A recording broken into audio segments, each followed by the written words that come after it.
saya terpanggil nak bercakap sikit tentang ini. Sebagai orang dah berumur, ya. Baru-baru ni heboh di media sosial sebab kumpulan warga asing ni datang berbuka di masjid terlampau ramai, sampaikan orang tempatan tak dapat makan. Okay? Kabarnya macam itulah. Itu semua saya tak mau sentuh. Itu hak pribadi masing-masing. Apa yang saya nak persoalkan, setiap sumbangan yang diadakan untuk masjid, iaitu iftar ke apa ke sebagai apa-apa saja sumbangan daripada orang ramai digunakan untuk bersedekah kembali kepada jemaah orang ramai. Baik dia warga asing ke, musafir ke, sama. Sepatutnya kita ni bersyukur. Bersyukur kepada Allah Subhanahu Wa Taala kerana masjid kita telah menjadi tumpuan di bulan Ramadan. Jadi tak perlulah kita risau mereka ramai, mereka makan apa tak sampai. Itu budaya. Saya nak bagi tahu, di Bangladesh, Pakistan, budaya berbuka puasa di masjid ni amat meriah. Telah menjadi satu pesta. Berbeza dengan negara kita, Malaysia. Malaysia ni budaya berbuka di rumah. Di masjid ni ada golongan-golongan tua-tua ya. Dan golongan-golongan budak-budak yang bekerja, dapat balik, mereka berbuka di masjid ataupun di taman-taman. Itu pun tidak sepenuhnya. Yang lain semua di rumah. Termasuklah saya sendiri.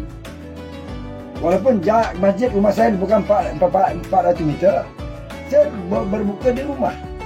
Lepas tu dah makan saya baru sembahyang maghrib dan kemudian saya menuju ke masjid untuk semua solat isyak dan tarawih. Jadi tak perlu kita nak bising. Okay? Saya nasihatlah, andai kata kita pergi, makanan dah habis, kita ikhlaskan yang bahagian kita tadi itu, kita sedekahkan kepada mereka. Bukan rezeki kita di situ. Ya? Begitu juga suatu ketika dulu daging korban. Ramai warga asing ni Bangladesh, Pakistan bersusun-susun. Bagi mereka. Sekurang-kurangnya mereka menikmati kemakmuran hasil orang Islam Malaysia. Jadi tak perlulah kita mempertikaikan di bulan baik ini. Ya?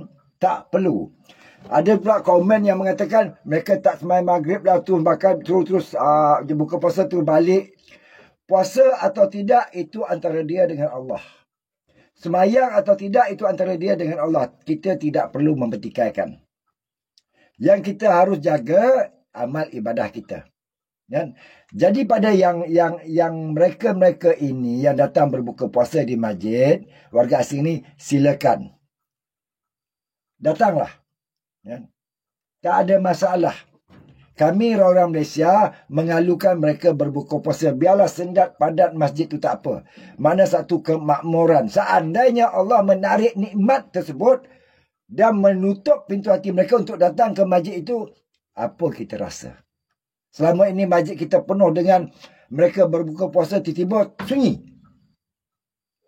Ini yang kita takuti sekiranya Allah menarik nikmat tersebut. Okay. Jadi sama-sama kita berdoa. Kan? Mereka berbuka puasa, kita silakan datang.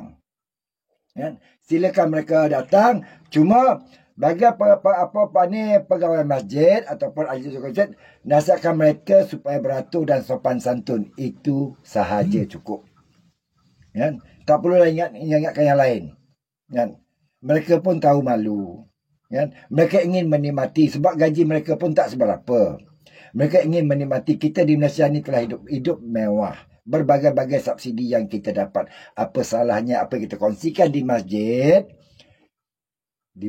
Mereka dapat mengecapi dengan hati yang tenang dan ketulusan hati. Semoga Allah memberi kita limpah rahmat kepada kita setelah memberi sedekah kepada masjid untuk menjamu pada orang-orang yang sedemikian. Amin ya rabbal alamin. Dari saya. Wassalamualaikum. Follow my TikTok.